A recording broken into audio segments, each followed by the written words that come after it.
Il y a une semaine, le groupe armé avait annoncé son retrait de Walikale Centre dans le Nord Kivu pour, disait-il, laisser une chance aux initiatives de paix.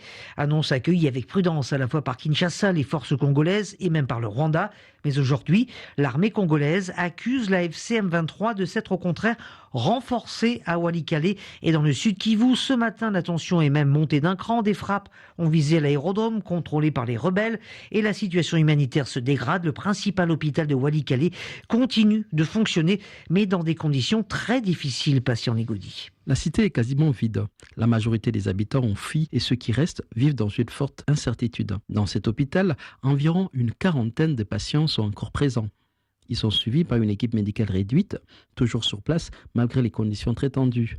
Les équipes de Médecins sans frontières, MSF, habituellement actives dans cette zone, sont actuellement confinées à leur base. MSF parle d'une situation volatile avec des mouvements en ambulatoire fortement réduits. L'établissement continue de fonctionner, mais les difficultés s'accumulent. Toutes les lignes de ravitaillement sont bloquées. Le personnel médical resté sur place ne peut plus sortir et les soignants sont contraints de rationner les traitements. Le personnel médical resté sur place ne peut plus sortir et les soignants sont contraints de rationner les traitements. On ne sait pas combien de temps on pourra tenir dans ces conditions, confie un médecin sur place.